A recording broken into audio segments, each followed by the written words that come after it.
నమస్కారం ఘంటారావానికి స్వాగతం. ముందుగా ప్రధానాంశాలు. కాసేపట్లో భారత్ చేరుకోనున్న రష్యా అధ్యక్షుడు పుతిన్. ఇరు దేశాల బంధం బలపడేలా కుదరనున్న ఒప్పందాలు.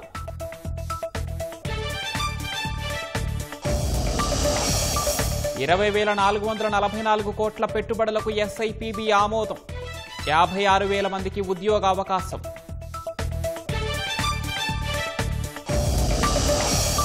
జగన్ హయాంలో రాష్ట్రాన్ని భ్రష్టు పట్టించారన్న మంత్రులు. అభివృద్ధి చేస్తున్న కూటమిపై విషం చిమ్ముతున్నారని ఆగ్రహం.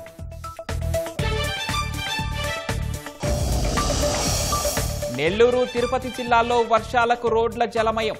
అనేక చోట్ల ముంపునకు గురైన వరి పంటలు.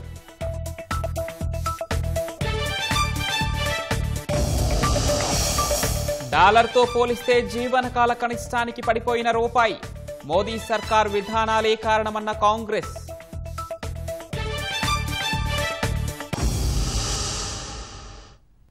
రష్యా అధ్యక్షుడు వ్లాదిమిర్ పుతిన్ భారత పర్యటన వేళ 25 ఏళ్ల నాటి ఓ పాత ఫోటో వైరల్ అవుతోంది.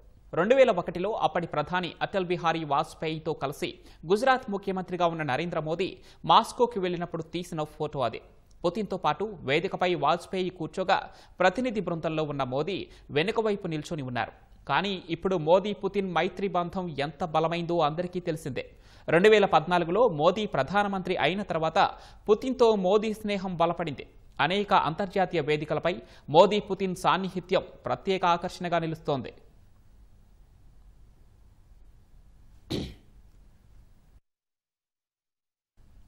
ప్రతిపక్ష నేతతో సమావేశం కావద్దని భారత పర్యటనకు వచ్చే విదేశీ ప్రముఖులకు కేంద్ర ప్రభుత్వం చెబుతోందని ప్రతిపక్ష నేత రాహుల్ గాంధీ ఆరోపించారు. 4 ఏళ్ల తర్వాత రష్యా అధ్యక్షుడు వ్లాదిమిర్ పుతిన్ భారత పర్యటన సందర్భంగా ఆయన ఈ విమర్శలు చేశారు. భారత పర్యటనకు వచ్చే విదేశీ ప్రముఖులు ప్రతిపక్ష నాయకుడితో సమావేశం కావటం సంప్రదాయమని రాహుల్ అన్నారు. వాజ్పేయి, మన్మోహన్ సింగ్ ప్రధానులుగా ఉన్నప్పుడు ఈ సంప్రదాయం కొనసాగిందన్నారు. అయితే ఈ మధ్యకాలంలో విదేశీ ప్రముఖులు భారత్కు వచ్చినప్పుడు, తాను విదేశాలకు వెళ్లినప్పుడు ప్రతిపక్ష నాయకుడితో సమావేశం కావద్దని మోదీ సర్కారు వారికి సూచిస్తోందన్నారు. అభద్రతా భావంతోనే ఎన్డీఏ ప్రభుత్వం ఇలా చేస్తోందని రాహుల్ ఆరోపించారు.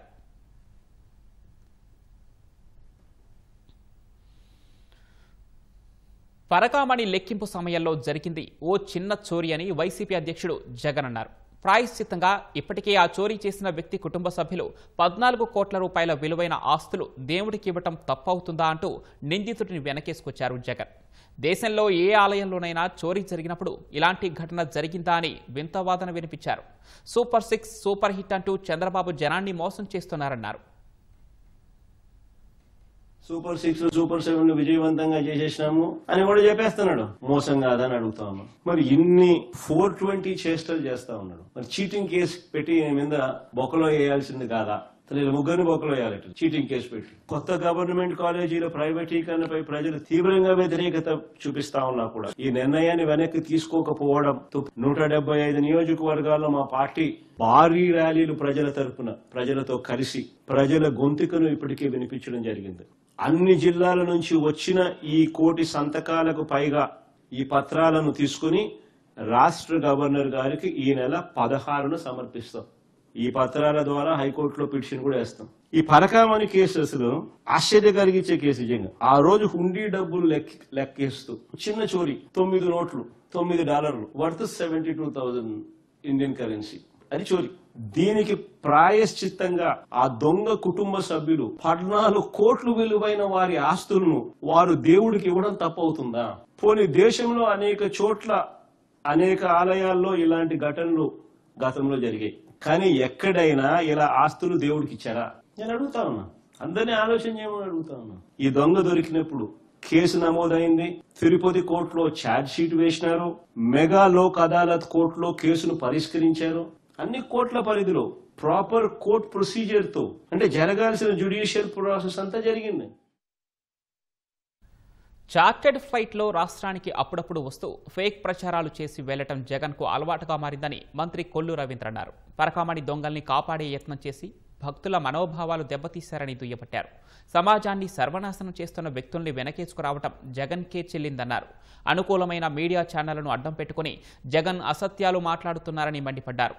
మద్యం కుంభకోణాన్ని పక్కదోవ పట్టించేందుకే జగన్ అసత్య ప్రచారాలు చేస్తున్నారన్నారు. కల్తీ మద్యం విషయంలో బాధ్యులకు శిక్ష పడేలా చూస్తామని స్పష్టం చేశారు. ఏదో తనకు సంబంధించినటువంటి 4 ఛానల్స్ను పెట్టుకోవడం, ఒకే గదిలో 3 గంటల పాటు ప్రెస్ మీట్ పెట్టినటువంటి వ్యక్తి జగన్మోహన్ రెడ్డి. ఏం చెప్పాలనుకుంటున్నారు జగన్మోహన్ రెడ్డి గారు? మీ పిన్నెల్లి రామకృష్ణారెడ్డి లాంటి ఒక నరరూప రాక్షసుడు గురించి అతనేదో ఒక దేవతామూర్తిలాగా చూపించాలని చూస్తున్నారా? లేదు ఇవాళ ఒక అరాచక శక్తుడి జోగి రమేష్ లాంటి వ్యక్తుల్ని ఒక అద్భుతమైనటువంటి వ్యక్తులుగా చూపించాలని ప్రయత్నం చేస్తా ఉన్నారా? పరకామణి కేసులో వెంకటేశ్వర స్వామి హుండీలో ఉన్నటువంటి డబ్బులు కొట్టేసినటువంటి వ్యక్తుల్ని మీరు వెనకేసుకొచ్చి భక్తుల మనోభావాన్ని దెబ్బతీసే విధంగా ప్రయత్నం చేస్తా ఉన్నారా? రైతుల గురించి మాట్లాడే అర్హత జగన్ కోల్పోయారని మంత్రి నాదెండ్ల మనోహర్ ధ్వజమెత్తారు. ధాన్యం కొనుగోలు విషయంలో జగన్ వ్యాఖ్యలను తీవ్రంగా ఖండించారు.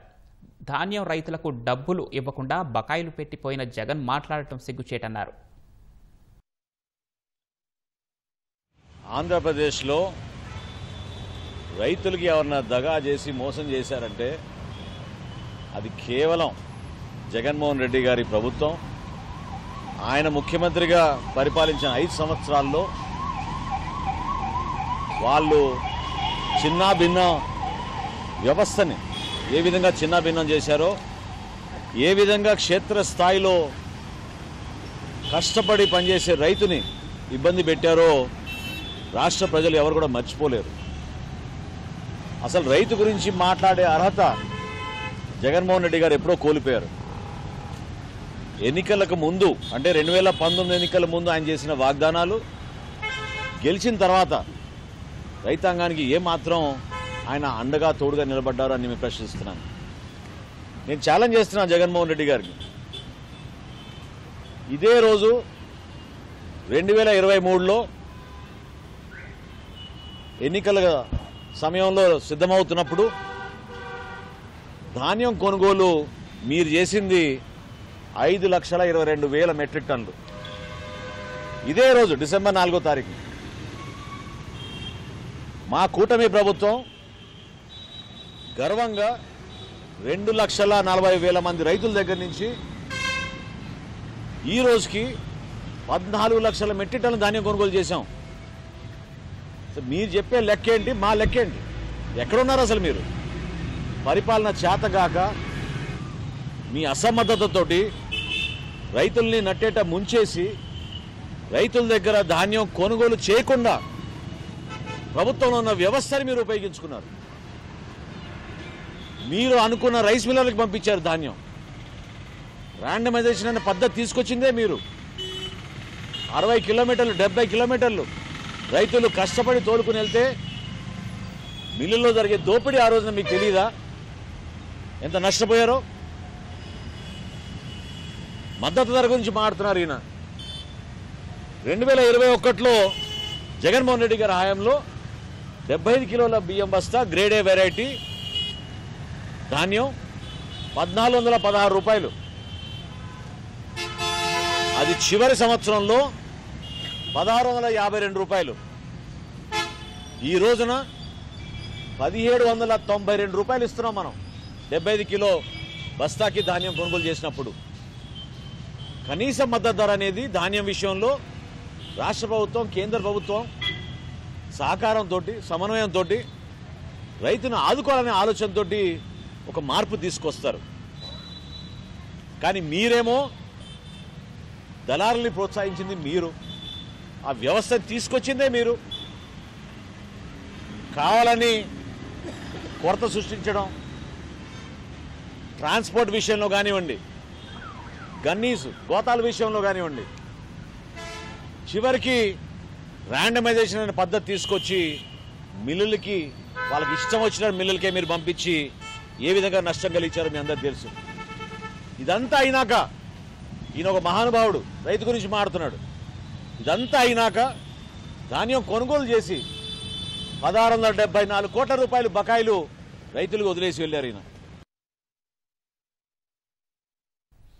కూటమి 16 నెలల పాలనలో 16 రోజులు కూడా జగన్ ఏపీలో లేరని మంత్రి అనిత అన్నారు. ఈ 16 నెలల కాలంలో జగన్ ఎంతమంది రైతులను పరామర్శించారో చెప్పాలని అనిత ప్రశ్నించారు. విజయనగరం జిల్లా కలెక్టరేట్లో జరిగిన డిఆర్సీ సమావేశానికి మంత్రి అనిత హాజరయ్యారు. వైసీపీ అధినేత జగన్ పచ్చి అబద్ధాలు మాట్లాడుతున్నారని మంత్రి అచ్చెన్నాయుడు నిప్పులు చెరిగారు. అధికారంలో ఉన్నప్పుడు తుపానులు, ఇతర ఇబ్బందులు వచ్చినా తాడేపల్లి ప్యాలెస్ నుంచి బయటకు రాని వ్యక్తికి అధికారం పోయేసరికి రైతులు గుర్తుకొస్తున్నారని విమర్శించారు. జగన్ హయాంలో వ్యవసాయ శాఖకు తాళం వేశారని మండిపడ్డారు. ఆర్థిక ఇబ్బందులున్నా గత 18 నెలల్లో ఎంతో మేలు చేశామని మంత్రి అచ్చెన్నాయుడు చెప్పారు. ఈ రోజు నువ్వు పాత్రికేయుల సమావేశం పెట్టి చంద్రబాబు నాయుడు గారు రైతులకి దగా చేశాడు, రైతులకు మోసం చేశాడు, రోడ్డు మీద పడేశాడని నిస్సిగ్గుగా మాట్లాడుతున్నావు. నువ్వు 5 సంవత్సరాలు ఆ శాఖ తాళం వేశావు.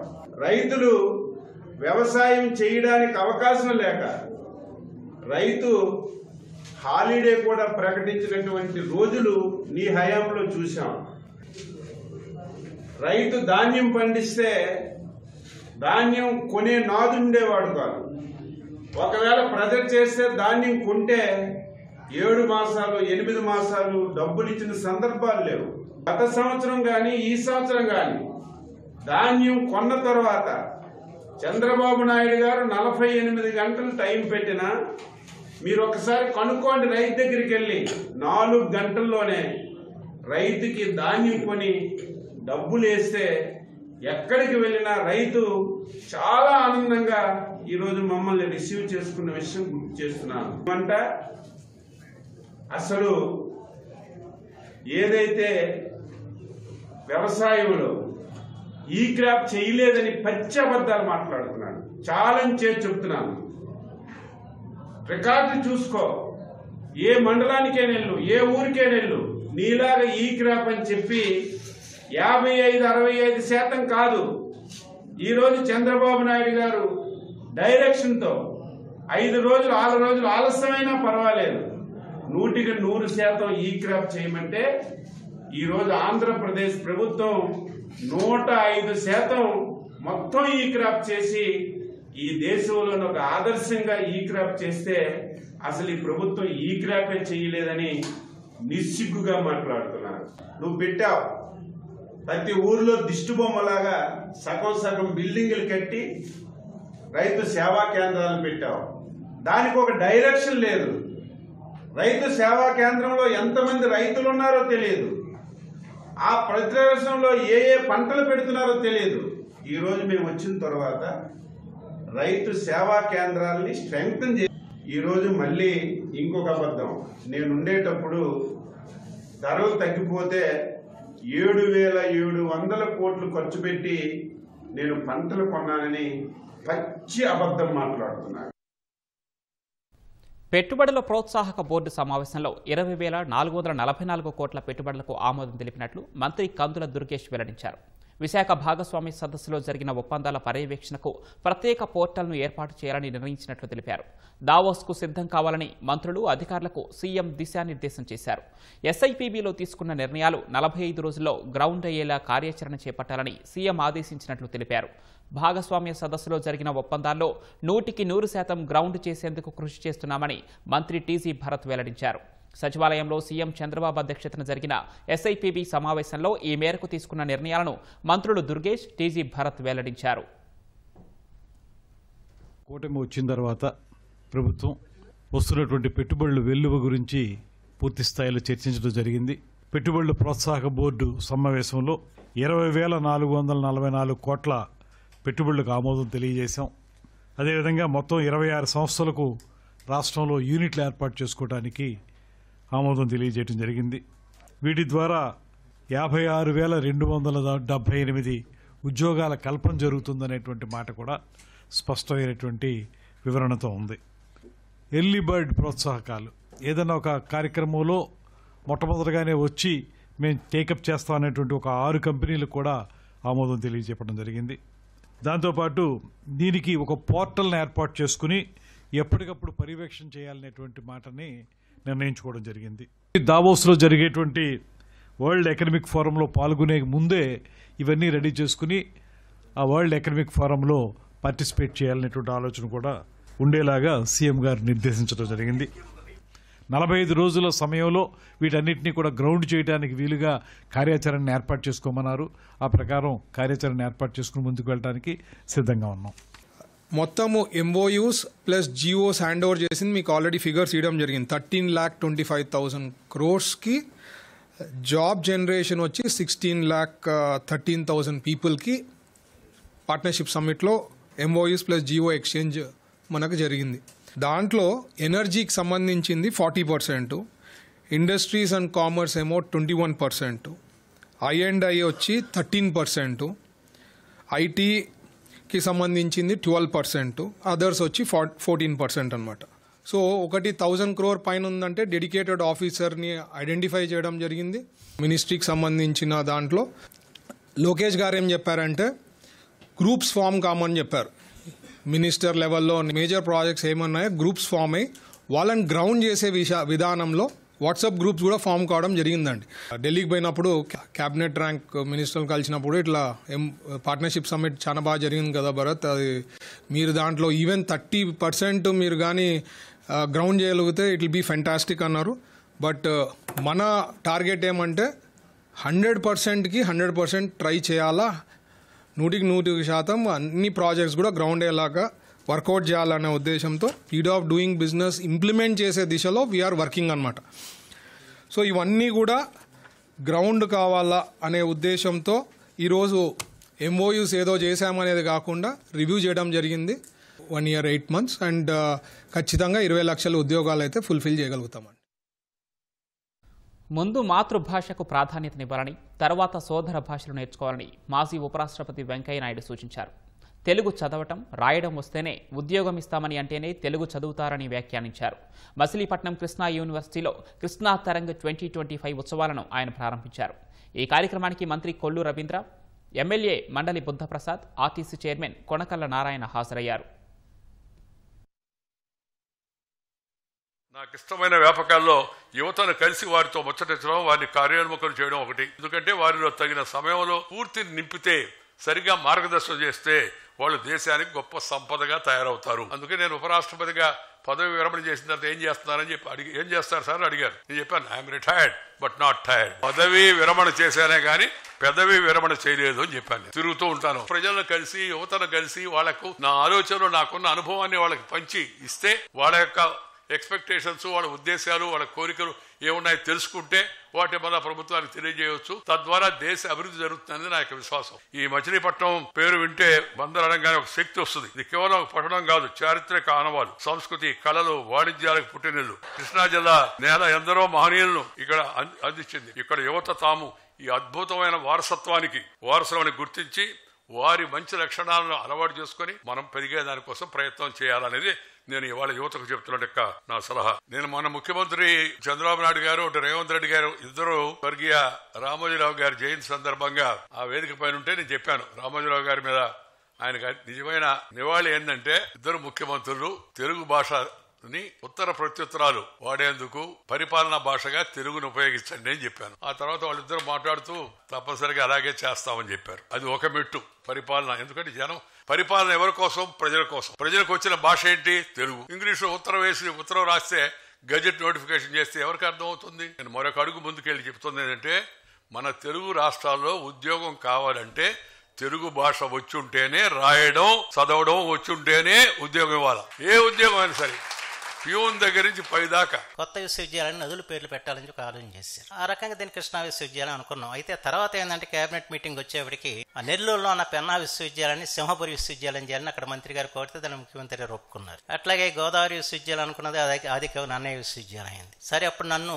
అడిగారు ఏం చేయాలి, కృష్ణా విశ్వవిద్యాలయం పేరు ఉంచుదాం మారుద్దాం అని. అంటే నేను ఆ కృష్ణమ్మ నీళ్లు తాగి తెలుగు జాతికి ఒక విఖ్యాతి తెచ్చిన మహాపురుషులు ఎందరో జన్మించారు. అయితే ఆ నీళ్లు తాగటం వల్ల కదా మేము ఎంతవారం ఏం అంచేత నది పేరే ఉంచాలని చెప్పి కృష్ణా నది పేరును ఉంచాం. నేను అనుకుంటాం భారతదేశంలో నది పేరట ఉన్న విశ్వవిద్యాలయం కృష్ణా విశ్వవిద్యాలయం అని చెప్పి అనుకుంటాను. ఏ దేశ గొప్పతనం అయినా కూడా, ఏ జాతి గొప్పతనం కూడా అది కళల ద్వారా మాత్రమే సిద్ధపడి తప్ప రాజకీయాల ద్వారా కాదన్న విషయం మనం గుర్తుంచుకోవాలి. వాళ్ళ పదాలు ఉంటాం, మీరు గౌరవిస్తారు, రేపొద్దున మర్చిపోతారు. కానీ కళాకారులుగా ఎవరైతే ఎదగలుగుతారో, వాళ్ళలో ఉన్న సృజనాత్మకతని పెంచుకొని మహోన్నతంగా స్థాయికి ఎదుగుతారో వారందరూ కూడా ఈ రోజున చిరస్థాయిగా నిలుస్తారు.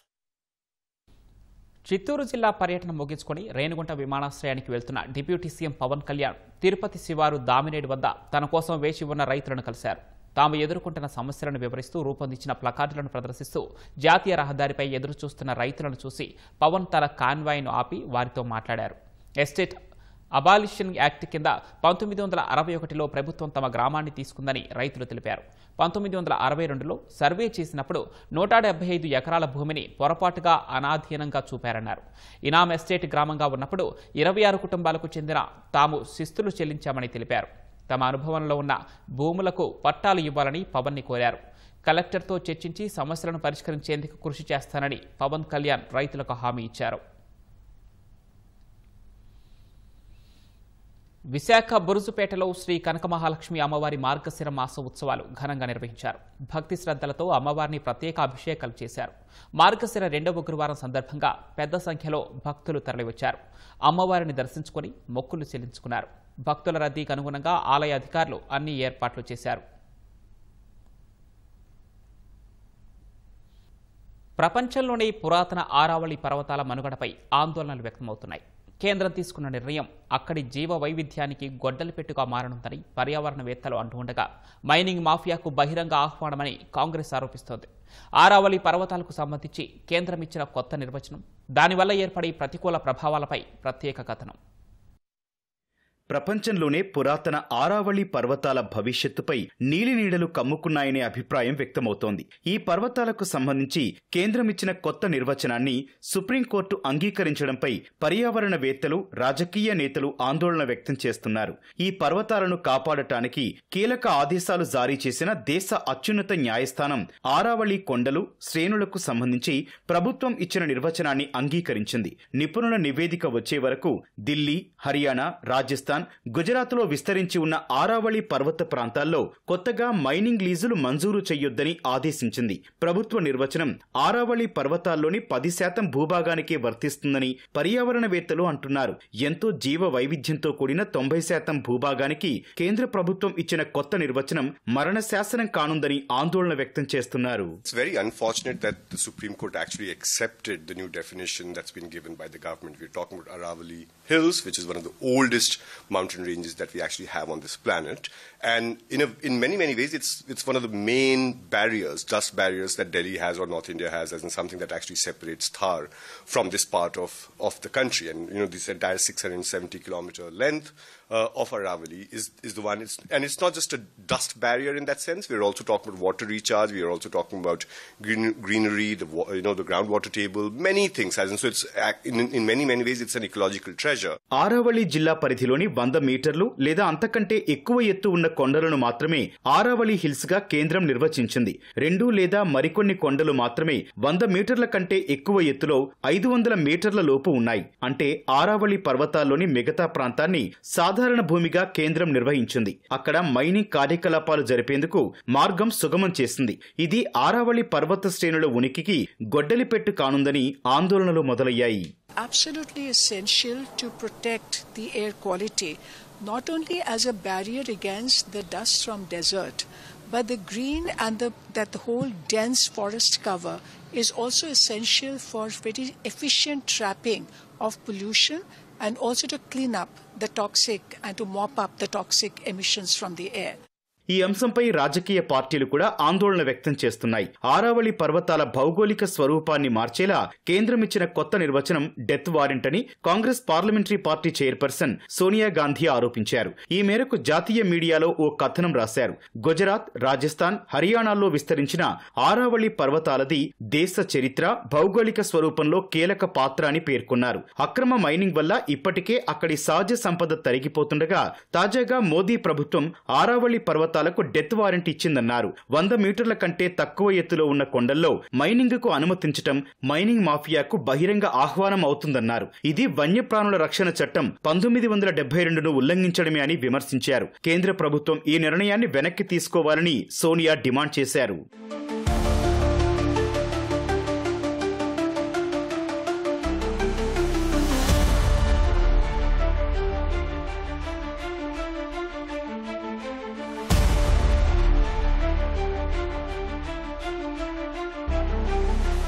థార్ ఎడారి తూర్పు ప్రాంతంపై విస్తరించకుండా ఆరావళి పర్వతాలు అడ్డుగోడగా ఉన్నాయి. అత్యున్నత జీవ వైవిధ్యానికి అక్కడి కొండలు కేంద్రంగా నిలుస్తున్నాయి. కేంద్రం ఇచ్చిన కొత్త నిర్వచనం 100 మీటర్ల కంటే తక్కువ ఎత్తులో ఉన్న కొండ ప్రాంతాల్లో మైనింగ్ కార్యకలాపాలకు బాటలు వేస్తుందని పర్యావరణవేత్తలు ఆందోళన వ్యక్తం చేస్తున్నారు. మైనింగ్ వల్ల ఆరావళి పర్వతాల్లోని జీవ వైవిధ్యం దెబ్బతింటుందని పర్యావరణ ప్రేమికులు అభిప్రాయపడుతున్నారు. H1B వీసా దరఖాస్తుదారులు వారి H4 వీసా డిపెండెంట్ల సోషల్ మీడియా ఖాతాలను అమెరికా ప్రభుత్వం క్షుణ్ణంగా పరిశీలించనుంది. వీరంతా తమ సామాజిక మాధ్యమ ఖాతాల ప్రైవసీ సెట్టింగ్లను పబ్లిక్లో ఉంచాలి. వీసా దరఖాస్తుదారులకు అనుమతి ఇవ్వొచ్చా లేదా అనే దాన్ని అంచనా వేయడం కోసం వారి ఆన్లైన్ యాక్టివిటీని అమెరికా అధికారులు తనిఖీ చేస్తారు. ఈ నెల 15 నుంచి ఇది మొదలు కానుంది. అమెరికా అధ్యక్ష పగ్గాలను రెండోసారి చేపట్టినప్పటి నుంచి వలసలపై ట్రంప్ ఉక్కుపాదం మోపుతున్నారు. H1B వీసాల జారీపై కఠినంగా వ్యవహరిస్తున్నారు. కొన్ని నెలల క్రితం H1B వీసా ఫీజును $1,00,000 పెంచారు. తాజాగా వెట్టింగ్ నిబంధనలు మరింత కఠినతరం చేశారు. H1B వీసాలకు దరఖాస్తు చేసుకునే వారి సోషల్ మీడియా ఖాతాలను సమీక్షించాలని దౌత్య కార్యాలయాలకు అమెరికా స్టేట్ డిపార్ట్మెంట్ ఆదేశాలిచ్చింది. వాక్ స్వాతంత్ర్యం అణచివేసేలా సెన్సార్షిప్ ను అమలు చేసేందుకు గతంలో పనిచేసినట్లు తేలినా వారి వీసాలను తిరస్కరించవచ్చని స్టేట్ డిపార్ట్మెంట్ జారీ చేసిన మెమో వెల్లడి చేస్తోంది. డిసెంబర్ 2న అన్ని అమెరికా దౌత్య కార్యాలయాలకు వెట్టింగ్ ఆదేశాలు వెళ్లాయి. వాటి ప్రకారం H1Bతో పాటు H4 వీసాదారుల రెజ్యూమే, లింక్డ్ఇన్ ప్రొఫైళ్లను సమీక్షించాలి. వారు అసత్య ప్రచారం, కంటెంట్ నియంత్రణ, ఫ్యాక్ట్ చెకింగ్, ఆన్లైన్ సేఫ్టీ వంటి విభాగాల్లో పనిచేశారా అని గమనిస్తారు. డిసెంబర్ 15 నుంచి ఈ సమీక్ష జరగనుంది. విద్యార్థులు, ఎక్స్చేంజ్ విజిటర్లపై ఇప్పటికే దీన్ని అమెరికా అమలు చేస్తోంది. ఇప్పుడు H1B, H4 వీసాదారులకు కూడా ఇది వర్తింపజేయనున్నారు. ఈ వీసాలకు దరఖాస్తు చేసుకున్న వారు తమ సోషల్ మీడియా ఖాతాల ప్రైవసీ సెట్టింగ్లను పబ్లిక్ చేయాలని యుఎస్ యంత్రాంగం ఆదేశించింది. యుఎస్ వీసా అనేది ఒక ప్రత్యేక అర్హత అని, అదొక హక్కు కాదని, అమెరికా భద్రతకు ముప్పు కలిగించే దరఖాస్తుదారుల్ని గుర్తించేందుకు అందుబాటులో ఉన్న సమాచారాన్ని స్క్రీనింగ్ చేస్తామని అమెరికా విదేశాంగ శాఖ వెల్లడించింది. యుఎస్ కంపెనీలు నిపుణులైన కార్మికులను నియమించుకునేందుకు H1B ప్రోగ్రాం అనుమతిస్తుంది. ఈ వీసాల ద్వారా అమెరికాలో ఉద్యోగాలు చేస్తున్న వారిలో ఎక్కువ మంది భారత్, చైనాకు చెందిన వారే. వీసా దరఖాస్తుదారులకు అనుమతి ఇవ్వొచ్చా లేదా అనే దాన్ని అంచనా వేయడం కోసం వారి ఆన్లైన్ యాక్టివిటీని అధికారులు తనిఖీ చేస్తారు. దీన్నే సోషల్ మీడియా వెట్టింగ్ అంటారు. సంబంధిత దరఖాస్తుదారుల సోషల్ మీడియా ప్రొఫైళ్లను పరిశీలించిన తర్వాతే వీసా మంజూరు చేస్తారు. అధికారంలోకి వచ్చిన తర్వాత H1B వీసా ఫీజును $1,00,000 పెంచుతూ ట్రంప్ చేసిన ప్రకటన ప్రపంచవ్యాప్తంగా సంచలనం సృష్టించింది. అయితే H1B వీసాపై విధించిన $1,00,000 రుసుము వార్షిక ఫీజు కాదని, దరఖాస్తు చేసుకునే సమయంలో కట్టాల్సిన వన్ టైం ఫీజని వైట్ హౌస్ స్పష్టతనిచ్చింది. అలాగే అమెరికాలో చదువుకొని ఉద్యోగాల కోసం H1B వీసాకు దరఖాస్తు చేసుకునే విదేశీ విద్యార్థులు $1,00,000 చెల్లించాల్సిన అవసరం లేదని తెలిపింది.